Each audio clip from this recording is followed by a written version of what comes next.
Existem dois tipos de pobreza no mundo: aquela que se vê nos bolsos vazios e aquela, muito mais cruel, que se esconde num coração arrogante. Naquela tarde fria de outono, Clara, uma jovem professora de 28 anos, estava prestes a enfrentar as duas da forma mais brutal que se possa imaginar. O seu único crime? Acreditar que a educação poderia mudar o mundo, mesmo que o seu próprio mundo estivesse a desmoronar-se pedaço a pedaço, como um castelo de areia contra a maré implacável da vida. O cenário era o prestigioso Colégio Futuro, uma fortaleza de conhecimento para a elite da cidade, com corredores que brilhavam tanto que se podia ver o reflexo dos sonhos caros dos seus alunos. Clara estava sentada numa pequena mesa na sala de aula do primeiro ano, um espaço que tinha decorado com estrelas de cartolina e desenhos coloridos para o tornar um refúgio de alegria. Esperava pelos pais para a reunião trimestral. O seu olhar, embora denotasse um cansaço profundo, ainda mantinha uma faísca de esperança. A sua roupa, uma blusa simples e umas calças escuras, estava impecavelmente limpa, mas não podia esconder o desgaste do tempo, o mesmo desgaste que ela sentia nos seus ossos. Discretamente, tentava esconder o punho ligeiramente desfiado da sua blusa, um pequeno detalhe que a envergonhava profundamente. De repente, a porta abriu-se com uma força que fez estremecer os desenhos pendurados na parede. Era Ricardo, o pai de Sofia. Um homem que parecia ter sido esculpido em arrogância e poder, vestido com um fato italiano que provavelmente custava mais do que o salário de Clara em 6 meses. Entrou a falar alto ao telemóvel, a fechar um negócio de milhões com uma voz que não admitia réplicas. Fechado. Executa a ordem, disse ele, antes de guardar o telemóvel e fixar o seu olhar frio em Clara. Ela, com um sorriso nervoso, começou a falar sobre os progressos de Sofia. A sua filha é uma menina excepcional, Sr. Ricardo. É inteligente, criativa e tem um coração de ouro. É uma verdadeira luz nesta sala de aula, disse Clara com sinceridade. Ricardo esboçou um sorriso de lado, um gesto que não chegou aos seus olhos.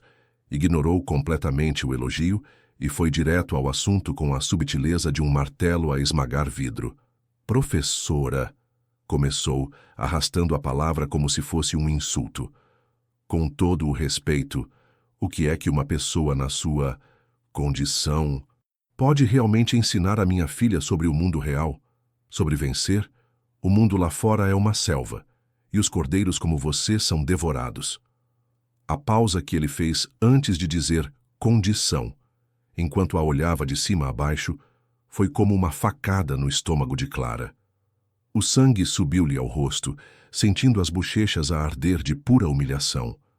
Um nó formou-se na sua garganta, mas ela engoliu o orgulho ferido e respondeu com a dignidade que lhe restava. Eu ensino-lhes valores, Senhor. Ensino-lhes a serem empáticos, a trabalharem em equipa, a encontrarem soluções criativas para os problemas. Ensino-lhes a serem boas pessoas. Ricardo soltou uma gargalhada curta e amarga. Empatia. A empatia não paga as contas, professora. Estou a pensar seriamente em mudar a Sofia para uma escola internacional, um lugar com profissionais de verdade, que entendam como o mundo funciona. Cada palavra era um golpe. Ele levantou-se, ajustou o fato e, sem sequer se despedir, saiu da sala, deixando para trás um silêncio esmagador e o cheiro do seu perfume caro, que agora parecia a Clara o cheiro da própria crueldade.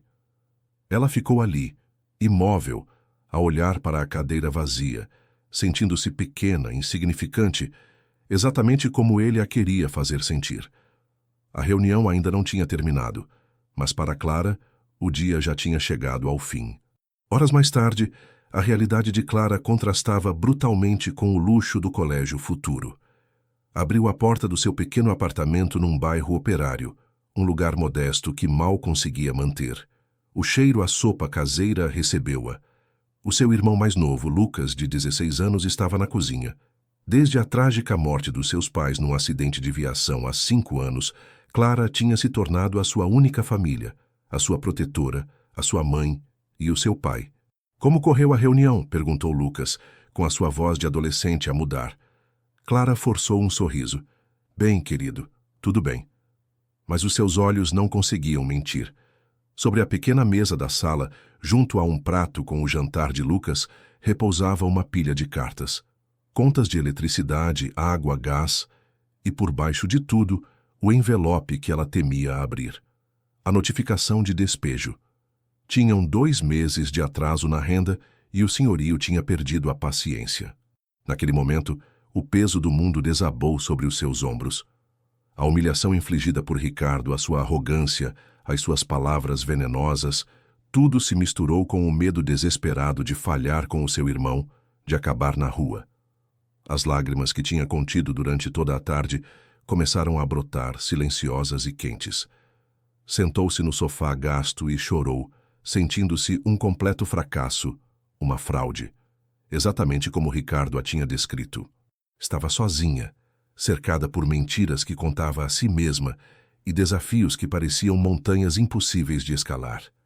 Essa foi apenas a primeira humilhação que Clara enfrentou. Se alguma vez te sentiste julgado, menosprezado ou invisível, sabes a dor que ela está a sentir neste preciso momento. A sua luta está apenas a começar. Dá um like para dar força a Clara, subscreve o canal e diz-nos nos comentários de que cidade estás a acompanhar esta incrível história. Porque o que o destino lhe reserva é algo que ninguém, nem mesmo o arrogante Ricardo, poderia imaginar. No dia seguinte, o pesadelo continuou. Ricardo apareceu na escola à hora da saída. Encontrou Sofia, deu-lhe um beijo na testa e entregou-lhe uma caixa elegante. Lá dentro, uma tablet de última geração. Fez questão de o fazer em frente a Clara, que estava a despedir-se de outros alunos na porta. Com uma voz alta e clara para que ela ouvisse perfeitamente, disse: "Isto vai ajudar-te a aprender o que realmente importa, filha, já que o colégio, pelos vistos, não te pode oferecer o melhor." Sofia olhou para a professora com olhos tristes, como que a pedir desculpa pelo pai. Clara apenas conseguiu esboçar um sorriso forçado, sentindo mais uma vez o açoite daquela humilhação deliberada, sem saber que o destino estava prestes a colocar os dois numa prova de fogo, literalmente, onde o dinheiro e o poder de Ricardo não valeriam absolutamente nada.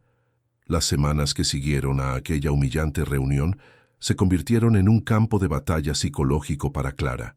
Ricardo, fiel a su naturaleza, no recurrió a la confrontación directa. Su método era mucho más sutil y, por ende, más cruel. Era una guerra de desgaste, librada con las armas del desdén y el poder silencioso. Una mañana, Clara fue convocada a la oficina del director, un hombre de carácter débil que temía a los padres influyentes como Ricardo. Sobre su escritorio había una tableta que mostraba un correo electrónico. Ricardo lo había enviado a él, con copia oculta a una docena de otros padres de la élite, planteando serias preocupaciones sobre los métodos pedagógicos obsoletos de Clara. Cuestionaba cómo alguien, desconectado de las realidades del siglo XXI, podía preparar a los niños para un futuro competitivo, sugiriendo que el enfoque de Clara en la empatía y la creatividad era un lujo sentimental que la escuela no debería permitirse. El director, sudando frío, le pidió a Clara que considerara modernizar sus clases, tal vez incorporando más tecnología, una forma cobarde de decirle que apaciguara al hombre poderoso. Clara salió de esa oficina sintiendo que el suelo se abría bajo sus pies. No solo la había humillado en privado, sino que ahora estaba envenenando su reputación profesional. Los ataques no cesaron. Unos días después, mientras ayudaba a un niño que se había caído en el patio, Ricardo llegó para recoger a Sofía y, con una sonrisa gélida, comentó en voz alta para que otros padres lo oyeran: "Excelente, señorita Clara. Siempre es bueno tener a alguien con vocación de enfermera cerca." El veneno en sus palabras era innegable. La reducía a una simple cuidadora, negando su intelecto y su profesión. Pero la estocada más dolorosa venía a través de Sofía. La niña llegaba a clase a veces con una sombra en la mirada, repitiendo frases que claramente no eran suyas. Papá dice que aprender sobre los sentimientos de los demás es una pérdida de tiempo si no aprendes a ganar dinero, le confesó un día en voz baja mientras le mostraba un dibujo. En esos momentos el corazón de Clara se rompía. Veía cómo la arrogancia de un hombre estaba sembrando cinismo en el alma pura de una niña. A pesar de todo, Clara se negó a rendirse. Por las noches en su pequeño apartamento, la duda la asaltaba. Miraba las cuentas, el aviso de desalojo y luego a su hermano Lucas durmiendo en el sofá y se preguntaba si Ricardo no tendría razón, si ella no era más que una soñadora ingenua destinada al fracaso. Pero cada mañana, al entrar en su aula y recibir el abrazo de sus alumnos, al ver una chispa de comprensión en sus ojos, encontraba la fuerza para continuar. Su resiliencia se alimentaba de esos pequeños milagros cotidianos. Como un acto de desafío silencioso, como una forma de demostrar el valor de su método, Clara volcó toda su energía en la organización de la Feria de Ciencias anual. No sería un evento cualquiera, sería una celebración del ingenio, la colaboración y el asombro. Durante semanas, transformó su aula en un taller de maravillas. Ayudó a los niños a construir pequeños robots con cepillos de dientes, a crear ecosistemas en botellas, a entender la densidad de los líquidos con arcoíris de colores. Trabajaba hasta tarde, usando sus propios y escasos recursos para comprar materiales, todo para que sus alumnos pudieran brillar. El día de la feria, el gimnasio del colegio era un hervidero de vida.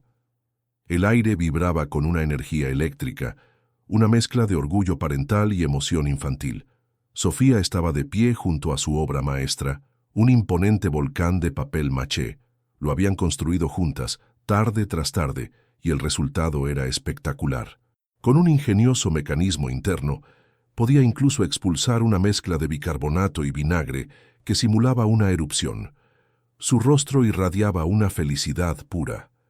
Ricardo estaba allí, a su lado, pero su cuerpo era solo una carcasa. Su mente estaba a kilómetros de distancia, perdida en las fluctuaciones de la bolsa de valores que consultaba sin cesar en su móvil de última generación. Cuando Sofía le tiró de la manga para mostrarle cómo funcionaba su volcán, él apenas levantó la vista y murmuró un «muy bien, cariño», antes de volver a su pantalla. La decepción en el rostro de la niña fue un puñal para Clara, que lo observaba desde la distancia. Fue en ese preciso instante de indiferencia paterna cuando el destino decidió intervenir. Un olor acre y penetrante, inconfundiblemente químico, comenzó a contaminar el ambiente festivo. Al principio, fue una nota discordante en la sinfonía de olores, pero creció rápidamente en intensidad. Una columna de humo negro y denso comenzó a brotar con violencia desde el pasillo del laboratorio de química, situado peligrosamente cerca de la única entrada y salida principal del gimnasio, y entonces el infierno se desató. La alarma contra incendios perforó el aire con un chillido agudo y ensordecedor que heló la sangre de todos. El pánico fue una explosión. Los gritos ahogaron las risas. La multitud, en un instinto ciego y primario, se abalanzó hacia la salida, solo para encontrar un muro de llamas y humo impenetrable. La estampida humana, presa del terror, retrocedió sobre sí misma, creando un caos de cuerpos que se empujaban y caían. Ricardo, que estaba más cerca de la puerta, fue engullido por la marea de pánico y arrastrado hacia el exterior. Cuando finalmente logró liberarse y darse la vuelta, con el corazón desbocado y un sudor frío recorriéndole la espalda, la realidad lo golpeó con la fuerza de un mazo. Sofía no estaba con él. Se había quedado dentro. El fuego, voraz y rugiente, se alimentaba de los reactivos químicos, extendiéndose con una velocidad aterradora. Las luces del gimnasio parpadearon agónicamente antes de apagarse por completo, sumiendo el vasto espacio en una penumbra infernal, apenas iluminada por el siniestro resplandor anaranjado de las llamas que danzaban cada vez más alto. En medio de esa cacofonía de terror, mientras el instinto de supervivencia convertía a las personas en animales asustados, la figura de Clara se irguió. El miedo paralizante que sentía se disolvió, reemplazado por una asombrosa y glacial lucidez. Su voz, que Ricardo había descrito como débil, resonó con una autoridad insospechada que silenció los gritos a su alrededor. «Al suelo, todos al suelo ahora», ordenó, y su tono no admitía réplica. «Cúbranse la nariz y la boca con sus ropas, Hagan una cadena, agárrense fuerte. Los niños, condicionados a su autoridad, obedecieron. Con una eficiencia de cirujano en una sala de emergencias, los organizó, calmando los sollozos histéricos con palabras firmes pero tranquilizadoras. Su mente trabajaba a una velocidad vertiginosa. Conocía cada rincón de aquel edificio. Recordó una vieja puerta de servicio metálica, casi siempre bloqueada, al fondo del gimnasio. Llevaba a un pequeño patio interior. Era su única esperanza. «Vamos a jugar al tren. Soy la locomotora. Síganme y no se suelten», gritó, transformando el terror en un juego macabro pero efectivo, y comenzó a guiar a su temblorosa cadena humana a través del humo. Afuera, el aire estaba cargado de ceniza y desesperación. Ricardo, con el rostro desencajado, corría de un lado a otro, gritando el nombre de su hija hasta quedarse sin voz. «¡Sofía!». El titán de las finanzas, el hombre que doblegaba voluntades con su chequera, era ahora una figura patética, impotente. Vio a un bombero decirle a otro que el techo del pasillo principal estaba a punto de ceder, que era un suicidio entrar. En ese momento, cuando la esperanza lo abandonaba, una puerta lateral que nunca había notado se abrió de golpe y de ella emergió una procesión de fantasmas cubiertos de hollín. Era Clara, tosiendo violentamente, guiando al último de sus alumnos hacia los brazos de los paramédicos. Un alivio irracional y abrumador inundó a Ricardo, pero duró apenas un segundo. Sus ojos buscaron frenéticamente entre los niños rescatados. Sofía no estaba. El alivio se transformó en un terror tan puro y absoluto que le robó el aliento. Y entonces vio lo impensable. Vio a Clara, tras entregar al último niño, hacer un recuento desesperado. Vio la comprensión y la angustia contraer su rostro, y la vio, sin un atisbo de duda, ignorando los gritos de advertencia, darse la vuelta. Con un grito final que desgarró el aire, un grito que llevaba el nombre de su hija, Sofía, corrió de nuevo hacia el corazón del infierno, una figura solitaria y valiente desapareciendo tras la cortina negra de la muerte. Dentro del gimnasio, el mundo se había reducido a un infierno rugiente. El aire era un veneno espeso y abrasador que quemaba los pulmones con cada bocanada. El estruendo de la madera al crujir y el silbido del fuego devorándolo todo creaban una sinfonía apocalíptica. Para Clara, el terror era una bestia viva que arañaba su garganta, pero otra fuerza, más antigua y poderosa, se apoderó de ella. Un instinto protector feroz e inquebrantable. El recuerdo fugaz de otra noche de fuego y sirenas, una memoria enterrada en lo más profundo de su ser, la impulsó hacia adelante. No podía permitir que la historia se repitiera. Con una rapidez que la sorprendió a sí misma, se arrancó un trozo de la manga de su blusa. Vio una fuente de agua en la pared, de la que goteaba un hilo de vida en medio de la destrucción. Empapó la tela y se la ató con fuerza sobre la boca y la nariz. Era un escudo precario, pero un escudo al fin y al cabo, sumida en una penumbra casi total, donde las sombras danzaban macabramente a la luz de las llamas distantes, se movió. La visibilidad era nula. El humo negro se pegaba a sus ojos, haciéndola llorar no de tristeza, sino de pura irritación física. Se convirtió en una criatura guiada por el tacto y la memoria. Con la mano pegada a la pared fría de ladrillos, avanzó a tientas, gritando el nombre de Sofía con una voz que salía rasposa y ahogada. «Sofía, soy Clara. ¿Dónde estás, cariño?». Su voz era absorbida por el rugido del fuego. El calor era tan intenso que sentía como su piel se erizaba. A su izquierda, una sección del techo se desplomó en una cascada de chispas y escombros ardientes, bloqueando el camino por el que había entrado. Estaba atrapada. El pánico amenazó con paralizarla, pero la imagen del rostro aterrorizado de Sofía la mantuvo en movimiento. ¿Dónde se escondería una niña pequeña? No en un lugar abierto. Buscaría un refugio, un escondite. Recordó el rincón de lectura que había montado en el aula, un pequeño santuario con cojines y libros. Quizás se desvió, guiándose por el mapa mental que tenía grabado a fuego en su cerebro. Cruzó el umbral de su propia aula, ahora una escena de pesadilla. Los dibujos de estrellas y soles que colgaban del techo estaban ennegrecidos y retorcidos, como fantasmas de la alegría que una vez habitaron allí. Y entonces la oyó, un sollozo débil, casi imperceptible, proveniente de debajo de su propio escritorio. «¿Sofía?», susurró acercándose de rodillas.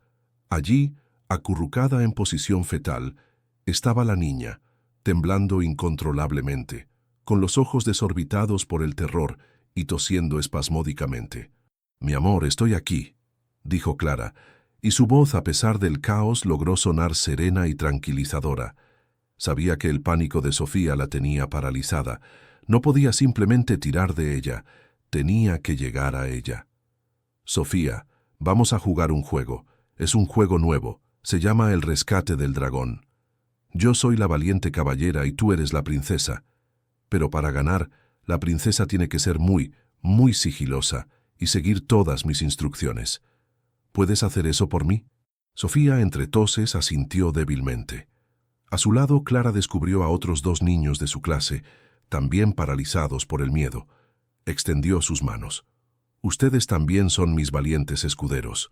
Nos mantendremos juntos y saldremos de aquí». La transformación fue milagrosa. La maestra que les leía cuentos se había convertido en su única esperanza, y los niños se aferraron a ella. Logró que se arrastraran por el suelo, bajo la capa más densa de humo. «Como gusanitos», les susurraba, «los gusanitos valientes siempre escapan». Pero la ruta de escape estaba cortada. Una viga de acero incandescente se había derrumbado, bloqueando el pasillo. No había salida por allí. La mente de Clara trabajaba a una velocidad febril. La biblioteca. Estaba al final del pasillo contiguo y tenía grandes ventanales que daban al patio trasero. Era un riesgo, pero era el único. Guiando a su pequeño y aterrorizado séquito, se arrastró hacia la biblioteca. La puerta estaba atascada por el calor. Con un grito de esfuerzo, la embistió con el hombro una y otra vez hasta que la cerradura cedió. Dentro, el aire era un poco más respirable. Corrió hacia una de las grandes ventanas. Estaba cerrada herméticamente. Sin dudarlo, agarró una silla de madera maciza y con toda la fuerza que le quedaba, la estrelló contra el cristal. El sonido del vidrio al hacerse añicos fue música para sus oídos. Con cuidado, retiró los trozos de cristal más grandes del marco, cortándose las manos en el proceso, pero sin sentir el dolor. Uno a uno, levantó a los niños y los pasó a través de la abertura, diciéndoles que corrieran hacia los hombres con cascos brillantes. Sofía fue la última. Antes de pasarla, la abrazó con fuerza. «Eres la princesa más valiente del mundo», le dijo. Una vez que Sofía estuvo a salvo en el suelo, fuera, Clara saltó. Aterrizó mal, torciéndose el tobillo, pero se puso de pie cojeando, impulsada por la adrenalina. Afuera, Ricardo había presenciado toda la secuencia como si estuviera viendo una película irreal. Vio el cristal estallar, vio a los niños salir, y luego vio a su hija, su Sofía, sana y salva. Una oleada de alivio tan potente lo golpeó que sus rodillas flaquearon, y entonces la vio a ella. Clara emergió del marco roto, una figura casi espectral, cubierta de hollín, con el pelo chamuscado y el rostro surcado por lágrimas y sudor. Sangraba por varios cortes en los brazos y cojeaba visiblemente. Pero lo que destrozó por completo la armadura de arrogancia de Ricardo fue que sus primeras palabras, jadeadas a un paramédico que corría a ayudarla, no fueron sobre su propio dolor. Fueron: «¿Están todos fuera? ¿Han contado a todos los niños? Revisen las listas, por favor». En ese instante, el universo de Ricardo se hizo añicos. El desdén, la soberbia, el juicio que había emitido sobre aquella mujer, todo se convirtió en cenizas, al igual que el colegio. Vio la verdadera medida de una persona, y no estaba en una cuenta bancaria ni en un traje caro. Estaba en el sacrificio, en el valor puro y desinteresado. Corrió hacia Sofía, la abrazó con una fuerza que casi la ahoga, y luego se giró hacia Clara, que estaba siendo atendida. Abrió la boca para hablar, para decir gracias, pero la palabra le pareció tan ridícula, tan insultantemente pequeña, que se le atascó en la garganta. Todo lo que pudo hacer fue mirarla, con una mezcla de vergüenza, asombro y una gratitud tan profunda que dolía. Horas más tarde, en el silencio estéril de una habitación de hospital, Clara dormía bajo el efecto de los sedantes. Ricardo no se había movido de la silla junto a su cama. No podía. Se sentía anclado por el peso de una deuda que sabía que nunca podría pagar con dinero. Mientras la observaba respirar, su sueño se volvió agitado. Empezó a murmurar frases rotas y angustiadas. El fuego, no, otra vez no, el coche, papá, mamá. Las palabras, susurradas en la quietud de la noche, golpearon a Ricardo con una fuerza inesperada. ¿El coche? ¿No otra vez? No era el delirio de alguien que acababa de escapar de un incendio. Era el eco de un trauma más antiguo, una herida que claramente nunca había cicatrizado. La mente analítica de Ricardo, entrenada para detectar incongruencias y patrones ocultos en los negocios, se encendió. Un accidente de tráfico, como le había contado vagamente el director, no explicaba ese terror específico que unía un coche con el fuego. Algo estaba profundamente mal en esa historia. Su vergüenza y su gratitud se fusionaron en un nuevo propósito, claro y afilado. Sacó su teléfono de alta gama, el mismo con el que había cerrado tratos millonarios con tanta displicencia. Buscó un contacto en su agenda. Morales, seguridad. Era su jefe de seguridad, un ex investigador de homicidios brillante y discreto. Apretó el botón de llamar. Morales, dijo con una voz baja y cargada de una nueva determinación. Necesito que investigues algo. Un accidente de coche de hace unos 15 años. Las víctimas fueron el matrimonio Andrade, los padres de la profesora de mi hija. Usa todos nuestros recursos. Quiero saber hasta el último detalle. Quiero la verdad. Clara fue dada de alta del hospital 2 días después, con quemaduras de primer grado en los antebrazos y una receta para analgésicos que no podían hacer nada por el agotamiento que sentía en el alma. Al salir, se encontró con una barrera de cámaras y micrófonos.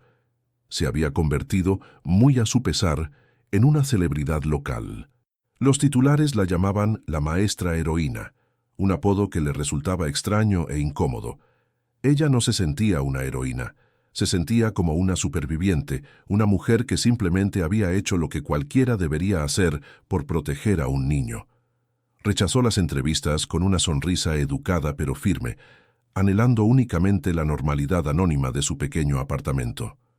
Ricardo la esperaba discretamente al final del pasillo, lejos del circo mediático. Su postura había cambiado por completo. Ya no había rastro del hombre imponente y dominante. En su lugar había una figura casi encogida, un hombre cuya costosa ropa parecía no encajar con la evidente humildad de su semblante. Se acercó a ella con la torpeza de un adolescente. «Señorita Clara», comenzó, su voz inusualmente baja, «no hay palabras para expresar lo que usted hizo, lo que siento».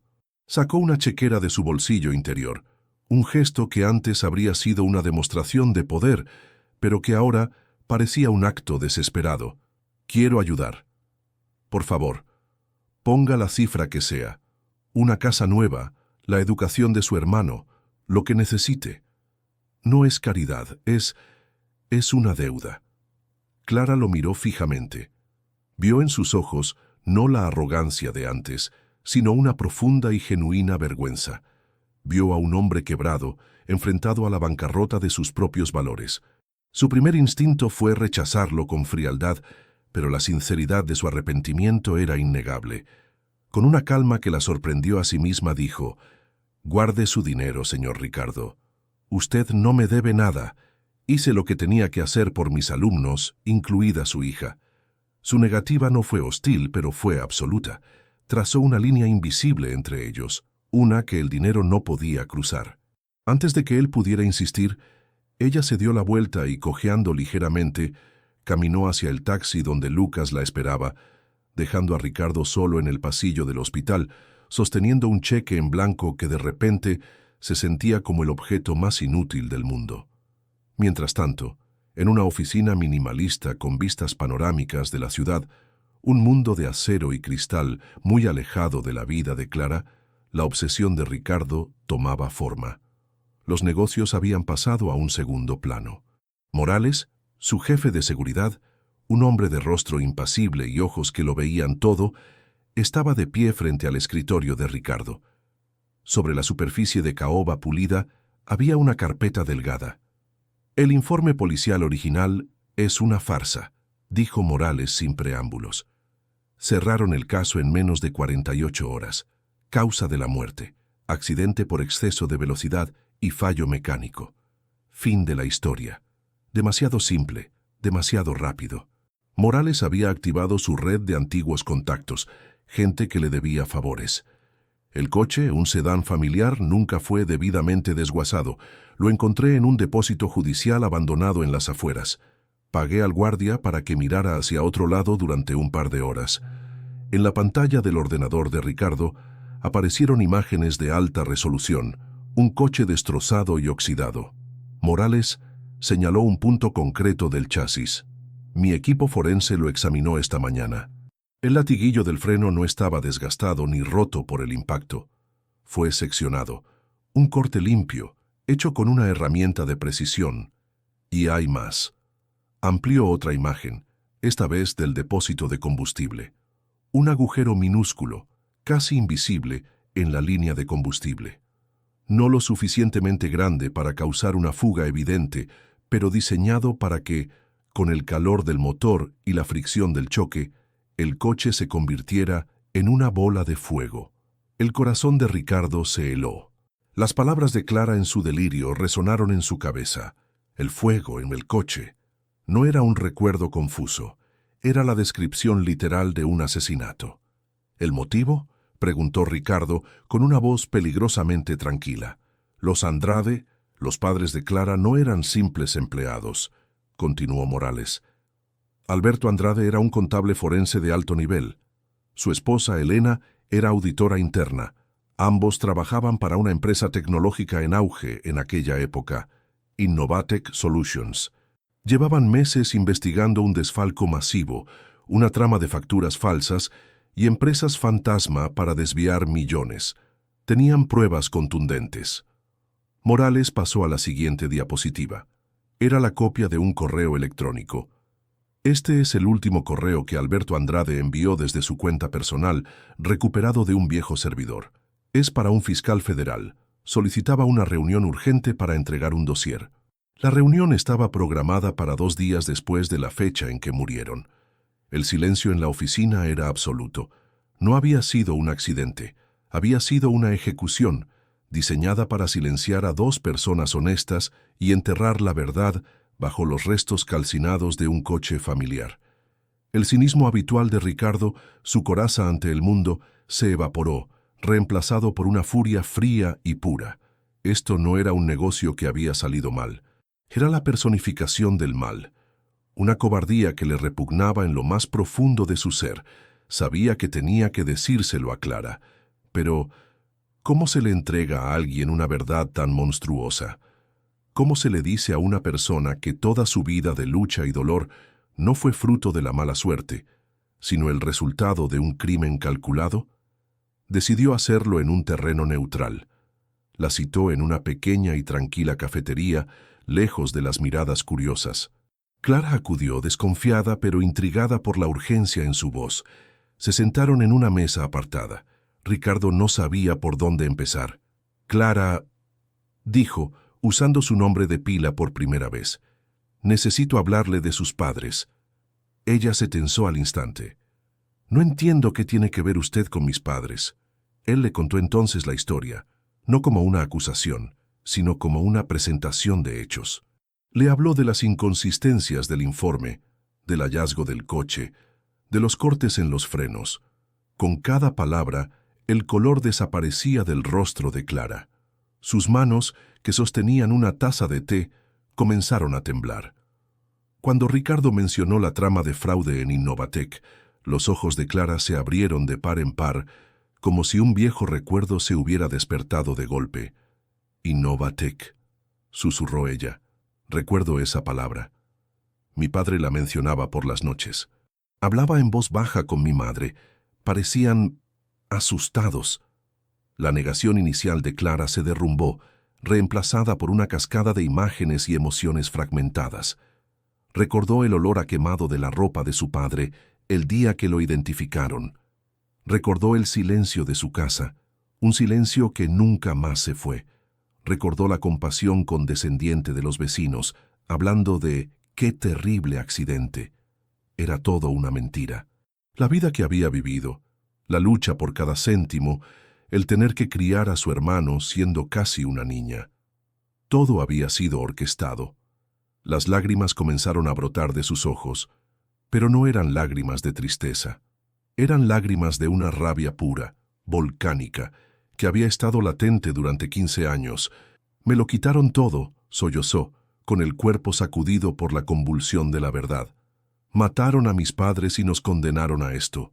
En ese momento, Ricardo dejó de ser el millonario arrogante.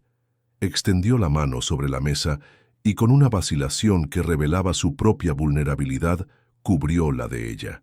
«Los encontraremos», dijo, y su voz ya no era la de un extraño, sino la de un aliado.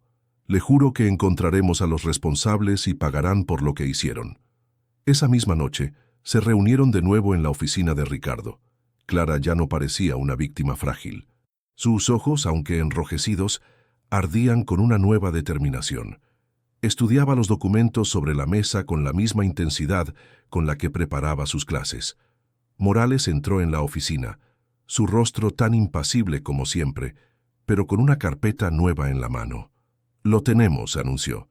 «El hombre que lo orquestó todo, el CEO de Innovatec en aquel entonces, el principal beneficiario del fraude y el único con el poder y los recursos para ordenar algo así». Abrió la carpeta y colocó una fotografía sobre la mesa. Era el rostro de un hombre de unos 60 años, sonriente, con el aspecto distinguido de un filántropo. Ricardo miró la foto y su mandíbula se tensó visiblemente. Un músculo palpitó en su mejilla. Reconoció aquel rostro al instante. Morales pronunció el nombre en voz alta y cada sílaba cayó en el silencio de la oficina como una sentencia. Su nombre es Armando Torres. Ricardo levantó la vista de la fotografía y miró a Clara. «Conozco a este hombre», dijo con una voz desprovista de toda emoción. «Es uno de los inversores más influyentes del país. De hecho, tengo una reunión con él la próxima semana». La semana que precedió a la reunión con Armando Torres fue una inmersión en un mundo de sombras y estrategias que Clara jamás habría podido concebir. La oficina de Ricardo, antes un símbolo de la opresión capitalista a sus ojos, se transformó en un cuartel general. Mapas conceptuales y diagramas de flujo adornaban las paredes de cristal, trazando las conexiones de Innovatec Solutions, sus ejecutivos y el flujo de dinero desviado. Clara, sentada a la gran mesa de caoba junto a Ricardo y Morales, se sentía como un personaje arrancado de su propia vida y trasplantado a un thriller de espionaje. Ricardo ya no era el millonario que la había humillado. Era un estratega formidable, un general preparando a sus tropas para una batalla crucial.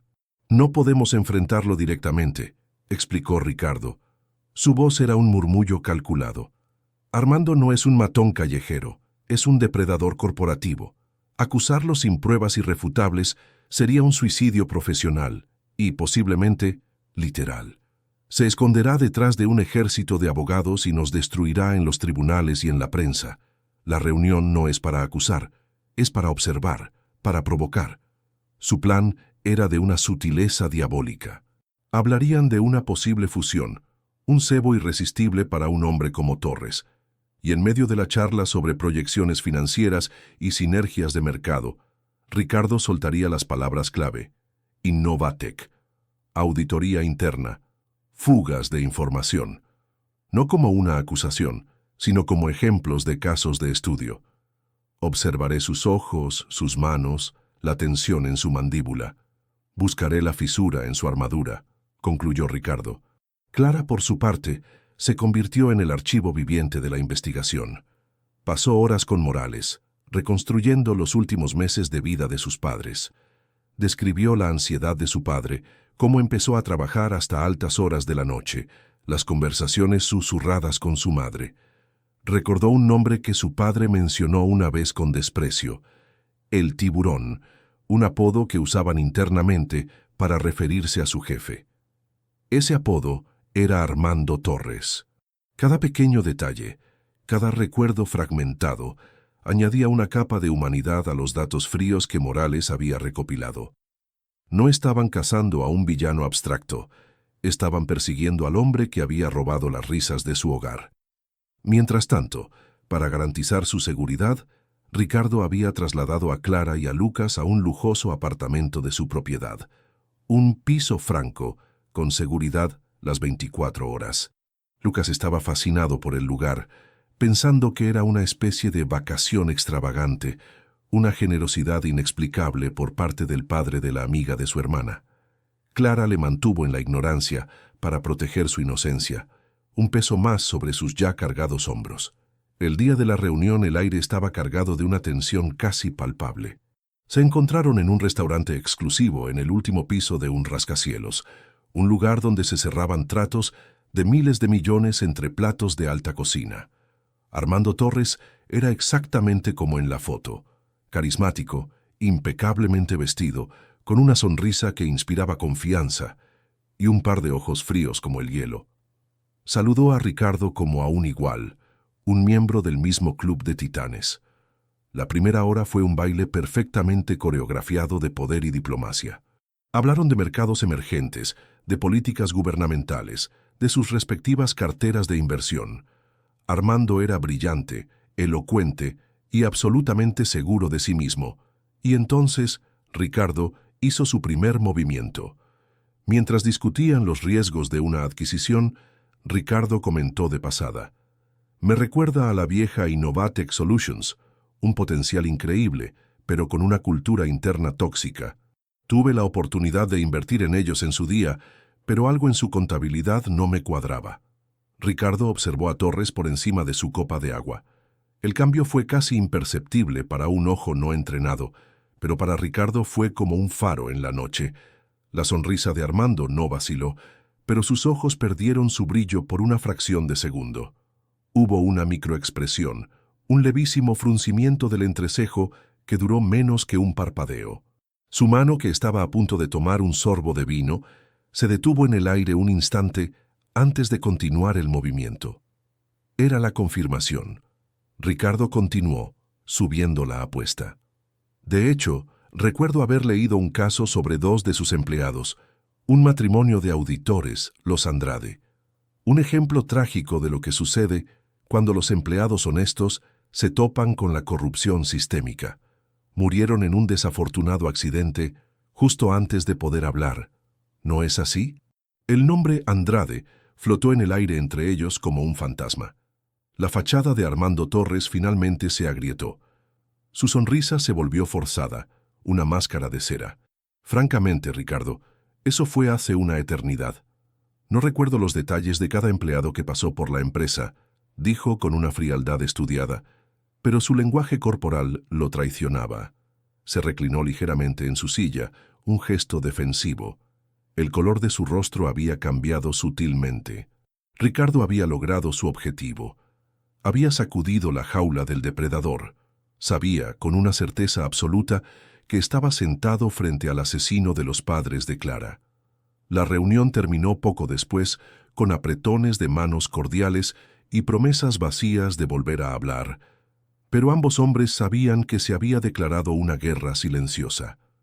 Armando Torres ahora sabía que alguien estaba hurgando en su pasado, y su reacción no se hizo esperar. La represalia no fue contra Ricardo, un oponente demasiado poderoso. Fue contra el eslabón débil. 2 días después, Lucas regresaba a casa de jugar al baloncesto con unos amigos. Cuando estaba a punto de entrar en el portal del lujoso edificio, un coche negro sin matrícula se detuvo bruscamente a su lado. La ventanilla trasera bajó y un hombre con el rostro oculto por una gorra le dijo simplemente: «Tu hermana debería dejar de hacer preguntas sobre cosas que no le incumben. Sería una pena que a un chico tan sano le pasara algo». El coche arrancó y desapareció. Lucas subió al apartamento pálido y temblando y le contó a Clara lo sucedido. El terror que sintió Clara fue un frío que le recorrió la columna vertebral y se instaló en sus entrañas. No era el miedo a un incendio o a la pobreza, era el miedo primordial de una guardiana por su única familia. Era la prueba de que el monstruo al que se enfrentaban era real, y no dudaría en destruir lo único que le quedaba en el mundo. Cuando Ricardo llegó esa noche y Clara le contó lo sucedido entre sollozos, vio una emoción en sus ojos que nunca antes había presenciado, una furia glacial, asesina.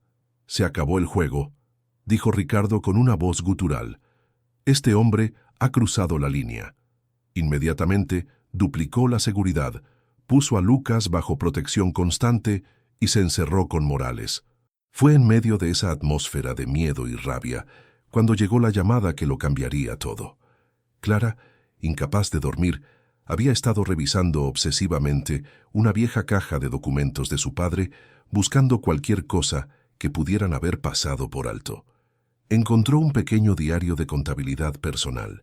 La mayoría eran anotaciones mundanas, pero en las últimas páginas encontró una serie de transferencias de pequeñas cantidades de dinero a un nombre. Esteban Rojas, con una nota al lado. Taller mecánico. Conciencia sucia. Se lo mostró a Ricardo justo cuando Morales entraba en la habitación, con su propia tableta en la mano. Morales miró la anotación y luego su pantalla. Una expresión de asombro cruzó su rostro normalmente impasible. «No puedo creerlo», murmuró. Miró a Ricardo y a Clara. «Mi equipo acaba de localizarlo.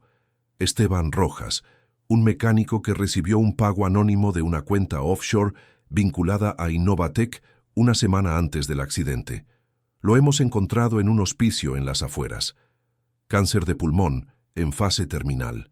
Los médicos le dan semanas, y según nuestra fuente interna, lleva días preguntando por un sacerdote, diciendo que necesita confesar algo terrible antes de morir».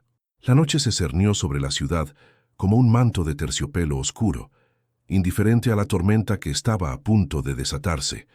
Para Ricardo, Clara y Morales, el tiempo se había comprimido en un pulso urgente y febril. Cada segundo desperdiciado era una oportunidad para que los tentáculos de Armando Torres llegaran al hospicio y silenciaran para siempre la única voz que podía hacer justicia. Se desató una operación logística con la precisión de una campaña militar. Morales, utilizando protocolos de seguridad que rivalizaban con los de una agencia de inteligencia, coordinó dos equipos. El primero, un señuelo, se dirigió ostentosamente a otro hospital en la parte opuesta de la ciudad, un movimiento diseñado para ser detectado y desviar cualquier vigilancia. El segundo equipo, compuesto por Ricardo, Clara y el propio Morales, se deslizó por las calles secundarias en un vehículo discreto y sin distintivos, sus ocupantes envueltos en un silencio denso y cargado de anticipación. Clara sentía cada latido de su corazón como el martilleo de un juez. No solo buscaba justicia para sus padres, buscaba la pieza que le faltaba a su propia alma, la explicación al porqué de una vida de lucha y sacrificio. El hospicio, el Buen Reposo, era un lugar suspendido entre la vida y la muerte. Un santuario de pasillos silenciosos impregnados del olor a antiséptico y una paz melancólica. El contraste entre la quietud del lugar y la violenta verdad que albergaba era discordante. Guiados por una enfermera cómplice a la que Morales había contactado, llegaron a la habitación de Esteban Rojas. El hombre en la cama era una sombra de lo que debió ser, un esqueleto frágil cubierto por una piel cerosa y translúcida. Un tubo de oxígeno siseaba suavemente, puntuando el silencio. Sus ojos, hundidos en sus cuencas, se abrieron con un pánico vidrioso al verlos entrar. «No, no he dicho nada», jadeó, su voz un susurro raspado. Clara se adelantó. Su presencia era a la vez una acusación y una absolución. «Señor Rojas», dijo con una voz suave pero firme, desprovista de odio, «soy Clara Andrade». El hombre la miró, y un sollozo seco sacudió su cuerpo debilitado.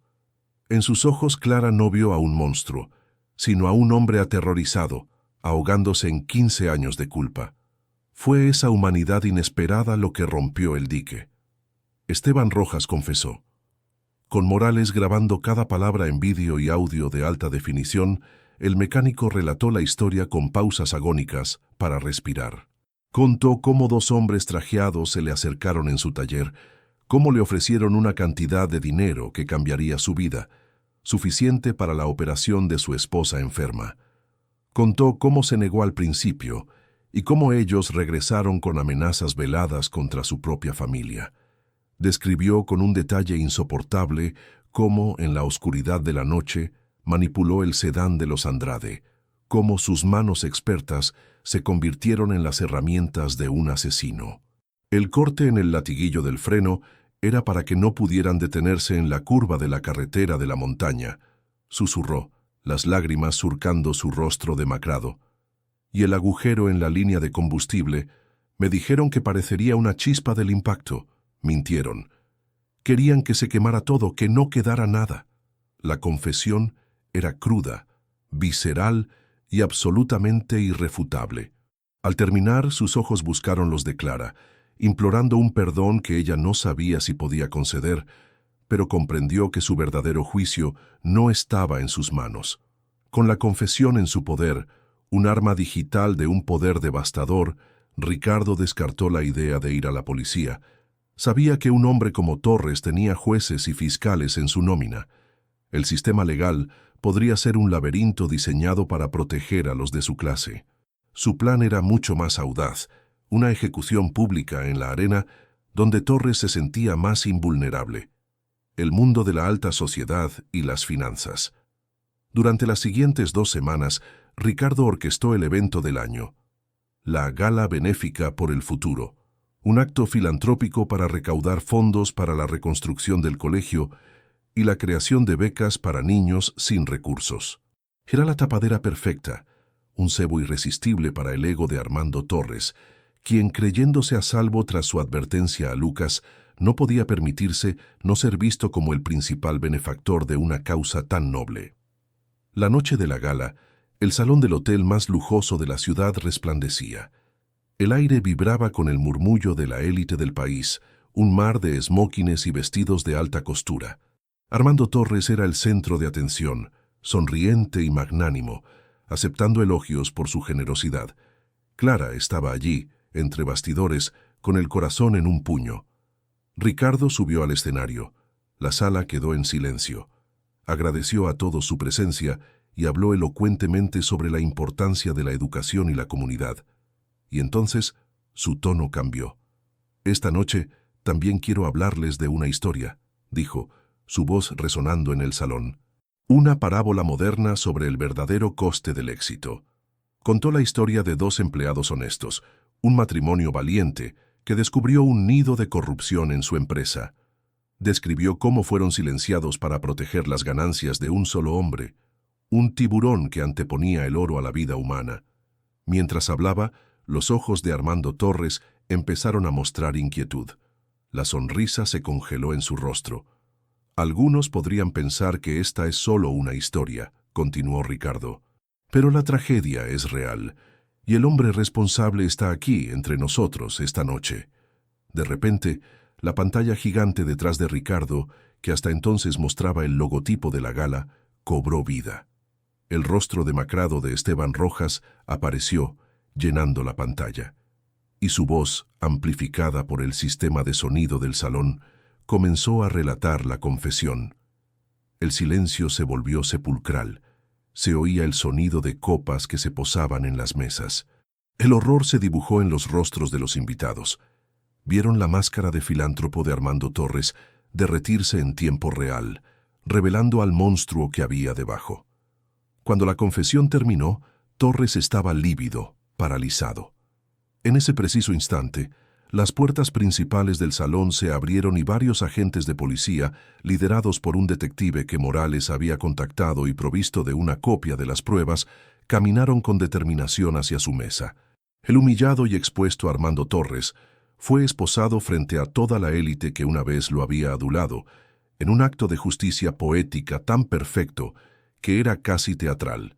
Meses después, la ciudad parecía diferente. El otoño había dado paso a una primavera radiante. El imperio de Armando Torres se había derrumbado como un castillo de naipes. Las investigaciones subsiguientes destaparon décadas de corrupción, llevando a la caída de varias otras figuras poderosas. El nombre de Alberto y Elena Andrade fue limpiado, y los periódicos que una vez hablaron de un trágico accidente, ahora los aclamaban como mártires que lucharon contra la codicia corporativa. Clara recibió, por orden judicial, una restitución sustancial de los activos recuperados, una suma que le garantizaba una seguridad financiera que nunca había soñado. Pero la verdadera riqueza que ganó no se podía contar en billetes. Era la paz. La pesada carga que había llevado sobre sus hombros durante toda su vida adulta, finalmente se había disipado. La escena final no transcurrió en una oficina lujosa ni en un juzgado, sino en el patio soleado del recién reconstruido Colegio Futuro. La estructura era ahora más moderna y segura, gracias a una generosa donación anónima. Clara seguía allí, no por necesidad, sino por elección. Estaba sentada en un banco, ayudando a Sofía con un dibujo. Ricardo se acercó, ya no en un traje rígido, sino en ropa informal. La interacción entre ellos era fácil, cálida, teñida de un profundo respeto y un afecto innegable. Habían forjado un vínculo inquebrantable en el fuego de la tragedia y la lucha por la verdad. Él le comentó sobre el progreso de la fundación que había creado en honor a los Andrade, una organización que ahora Clara dirigía y que se dedicaba a ofrecer apoyo legal y financiero a denunciantes. Miró a su hija riendo con la mujer que le había salvado la vida en más de un sentido, y comprendió que había encontrado una riqueza que su fortuna jamás podría haberle comprado. Clara levantó la vista hacia el sol, sintiendo su calor en el rostro, y por primera vez en 15 años se sintió verdaderamente libre, dueña de un nuevo amanecer que ella misma, con su extraordinario valor, había hecho posible.